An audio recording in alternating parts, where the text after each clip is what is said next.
Guys, I'm here with our EVPs, the founding fathers, Matthew and Nicholas Jackson.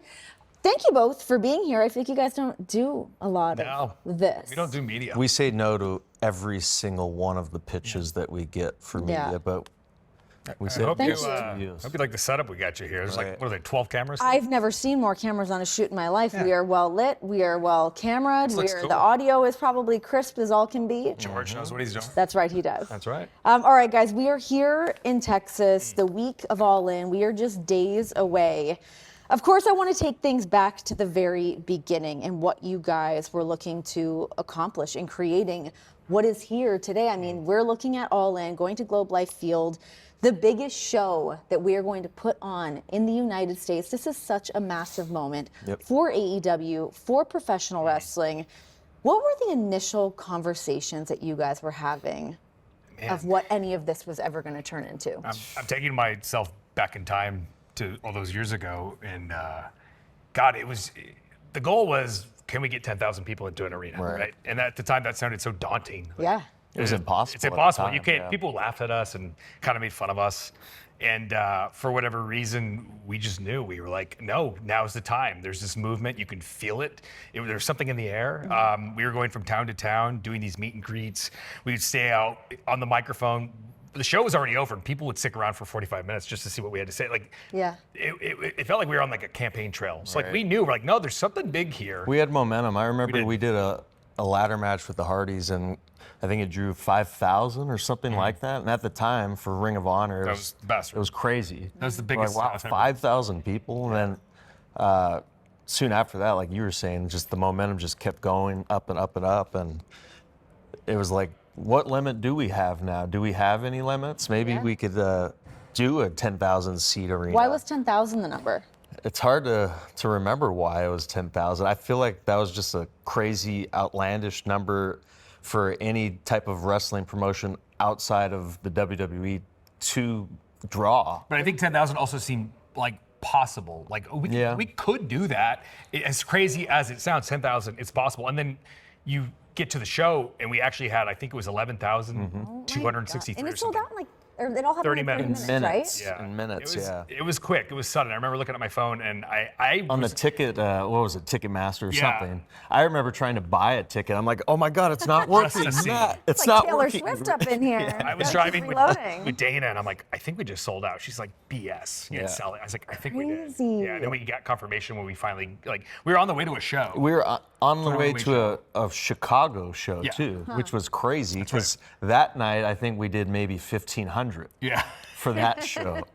Little prelude. Yeah, and to do way more than that, So probably 6 months later, I think it was, but it was that was a big deal. It was that time, I think so fondly now, look back at as probably my favorite time of my wrestling career. Like, the camaraderie between us and our group of friends, like-minded individuals trying to, like, with one common goal, to change the world, right? And here we are all these years later, and it's still what we preach about. It's changing the world. And you look back and you go, we're talking about changing the world. We already did. We've already done that. We changed the wrestling landscape forever. And we're continuing to change the world. Well, I mean, I remember saying this early on when I first started. It was for like a countdown or something, but like everyone here would not be here if those things didn't happen. Like who knows what that landscape would look like.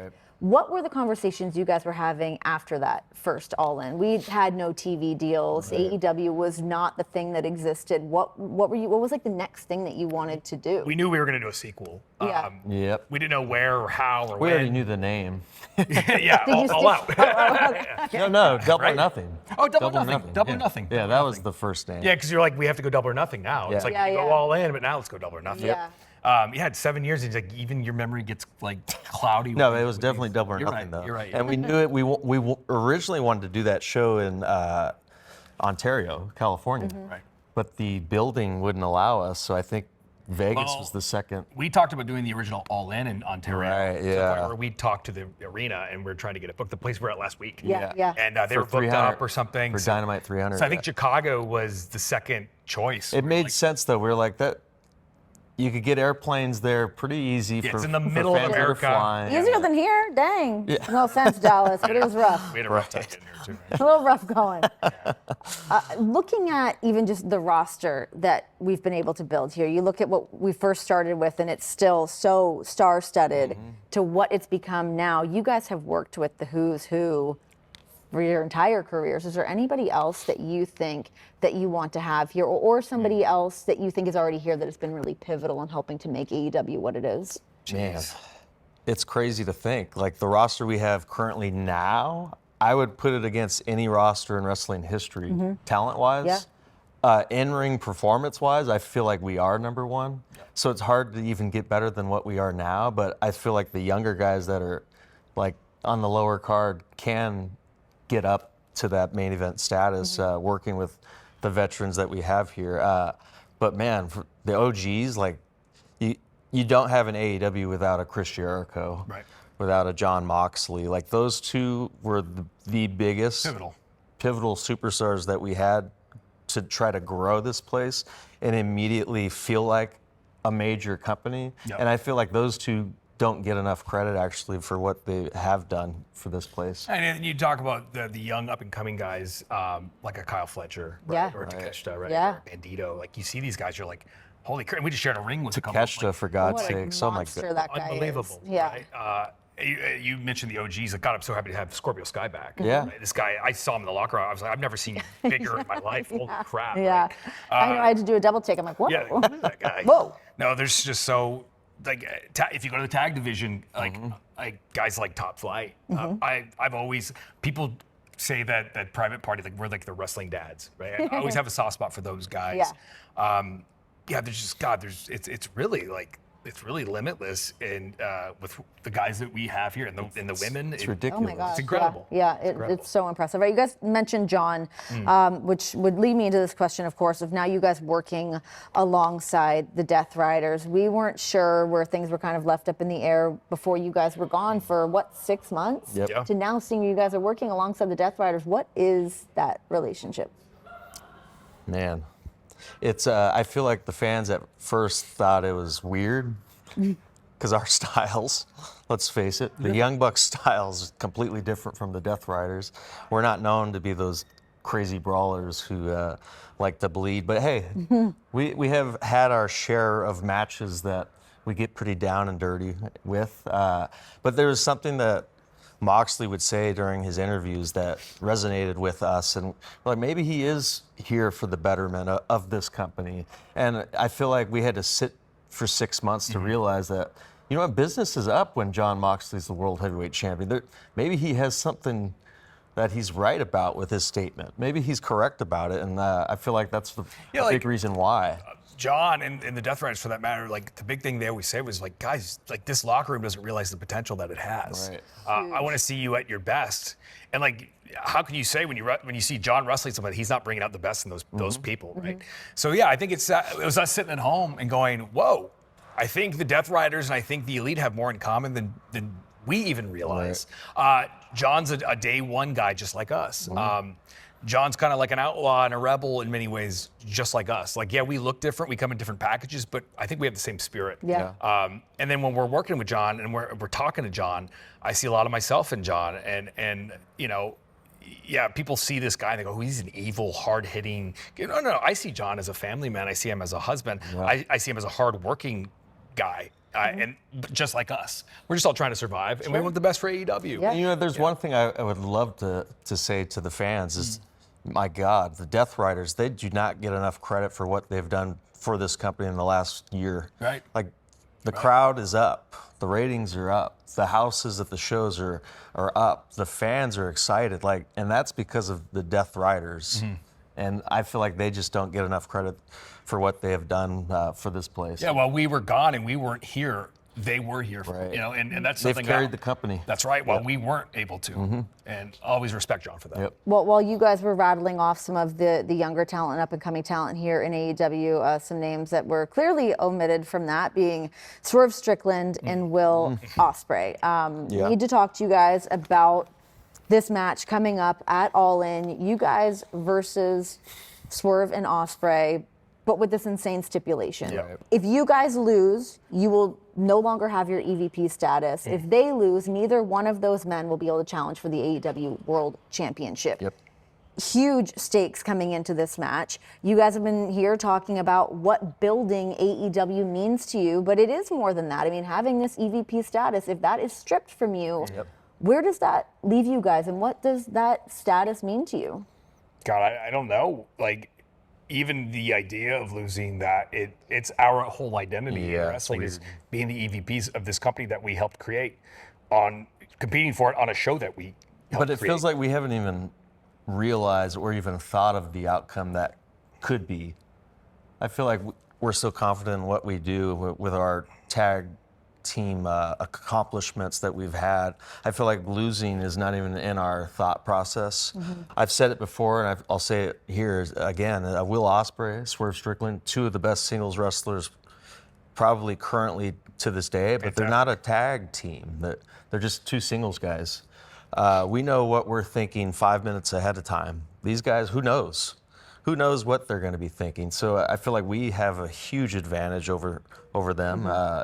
And I don't think we're going to lose, so that's a big deal to me. And a lot of people have asked us, like, why would you agree to this? Like, what do you care about them competing for the world title for 1 year? And I go, you know who wouldn't care about that? John Moxley would care about that a lot. Sure. Right? Of course he would. So I think John appreciates that we've made that. And for us, it was a good business decision because we are confident. We're not in Ontario, California, this weekend for the pay-per-view, but we might as well be home court advantage. We're at All In. We're at the show we freaking created. We're at the show that we named. We're in a tag match. Right. This is what we do. Yeah. This is what we do. This isn't what they do. No. Right? And you talk about Will, you talk about Swerve, and it's like, I adored these guys. We were on the independents with these guys in Japan, everywhere. And since they were young in the business, right? And I just can't help but think of one word, and it's gratitude. And it feels like there's a lack of gratitude on their side. They want to take away our EVP titles from us. And it's like, hang on, guys. If we weren't EVPs, you wouldn't even have a place to work right now. If we were It's pretty disrespectful. If we weren't EVPs, you wouldn't have a company to perform at right now. And you want to strip that away from us. And it's like, this is the one lesson I've learned about working here too, is you can give everybody in the world, you can get 200 wrestlers on a roster, people who are probably making $500 on the indies, you can get them $100,000 contracts, right? You can employ all these cameramen that we so graciously provided on this shot right here, right? And it's never enough. It's never enough. You can give people the world, it's never enough. I have family members texting me, I thought you would have did more for me. You couldn't get me into the show, you couldn't get me free comp tickets, you couldn't do this, you couldn't do that. It's like, it blows your mind. Part of me, the reason we started AEW, the reason we flipped our phones over all those years ago is to make this business better. And now we have two ungrateful guys who I used to call friends telling me that they want to take away what I've earned. Why is that okay? You're going to judge me for what? Let's see if you were EVPs. Let's see what would have happened. Would there be a TNT deal? Would we be on Max every week? Would we have 25,000 people at all in this weekend? Probably not, because there probably wouldn't be a company. It's called All Elite Wrestling. Okay, it's not all Will Ospreay Wrestling or all Swerve Wrestling. So we don't get the credit. And here's the thing, Renee. We'll probably never get our flowers. Actually, we will. We'll eventually get our flowers. We'll get our flowers when people bring them to our graveside when we're passed, because that's the only time people will go, those guys were great. And everybody will on twitter.com, they now known as X, will have their pictures of me and the Young Bucks. They're the greatest, right? Where were you this entire time we were around running professional wrestling? Where were you this entire time for 21 years now? We've been freaking killing it, having the best matches on every show. You're not gonna admit it until we're long gone. And that's okay. We've come to accept that we were given a certain role in this lifetime, and the role is for you to root against us and to not like us. We've accepted that role. Amen. Well, while I have you guys here, airing your grievances seems like a good time to bring up Hangman. Oh, great. Can you break down a little bit for me to help to understand what the relationship is with Hangman, especially as we're heading into All In? He is challenging for the world title against Jon Moxley. We see you guys turn on Hangman. We turned on did Hangman. we? Yeah. They turned on Hangman. What do you think about that? Feels like the opposite, honestly. Yeah. We given him everything that he's had, every opportunity, every chance that he's ever had. We we took him from some jobber from ROH that no one cared about to becoming a Bullet Club member and then an elite member. And then we handpicked him to be the first ever world heavyweight champion, but he couldn't even get that job done because Jericho won that match. And it feels like he's ungrateful, just like you were explaining about everyone that we've helped employ here. He's in that group, and that's how I feel. No, you're right. He was just this young boy kid who wore a trucker hat to the ring, and he had a lot of potential. Yeah. We saw the potential in him. We recruited him. We brought him into the Bullet Club. Yeah. We brought him specifically to AEW, and we told our people, our fandom, our entire cult following, Right. this He's is the the next main guy. character. Yeah. Everybody like him. If the Young Bucks approve of you, that means that you're something, right? And they took to him because of us. And again, we talk of the word of the day here is gratitude, right? Gratitude. And I think there's a lack of that from Hangman Adam Page. And you know, it's tough because he's one of our lifetime best friends, and he's going to be headlining the biggest show that we've ever done against John Moxley. And if you would have asked me 7 years ago if I would be rooting for Moxley against Hangman, I'd call you crazy. Right. But Here we are. in order to keep doing what we're trying to do here, I got to go with Mox on this one. And it should have been Hangman. It should have been, but it's not. One final piece of the puzzle that I just want to get in here while I still have a bit of time with you guys. We're going into All In. Another one of the massive marquee matches that we're going to see is Kenny Omega versus Kazuchika Okada, the very first time here in the United States. What is the situation with Okada as he joined the Don Callis family? I'm a little bit confused on where he stands. Yeah, on we all can that. clear that up. Kazuchika Okada, he'll always be an elite member. Don is simply just here to help him, coach him for this one match and one match only. He's an elite member, and Okada would agree with what I just said. But man, what a big match this is going to be, huh? Huge. Huge. That's another thing that doesn't get enough credit is those two in the ring together has helped. It was part of the ingredients that helped create this movement, which is AEW. And to see the rematch, I didn't think it would ever happen again. So I get chills just thinking about it. This will be the first time that we're not ringside for one of these singles matches, and that kind of bums me out. We've seen a them little all. bit, right? We've seen them all right from the ring. It's going to be insane. I just hope Kenny is in the right space, mind-wise. I just feel like he doesn't even realize that Okada's just 10 steps ahead of him nowadays. You mentioned Don a second ago. Yeah. Not a huge fan of Don. Right. I think he's a dick. Anyone? I think he's a dick. And I wasn't a fan of Okada asking us if it'd be okay for him to be his advisor for the match. I didn't like that either, but I respect the heck out of Okada, and that's what he wanted. So, hey, that's what he wants. So That's what be he it. gets. Great. Well, Matthew, Nicholas, I appreciate both of you taking the time. Again, I know you guys don't usually spend a lot of time doing this and giving us some knowledge, some information as we head into All In. Again, thank you for everything that you guys have done to create AEW, creating All In. Appreciate you guys. I appreciate you guys. I have Thank you very much. gratitude for you guys. So thank you very much and best of luck this weekend. Thank you you. very much. Appreciate it.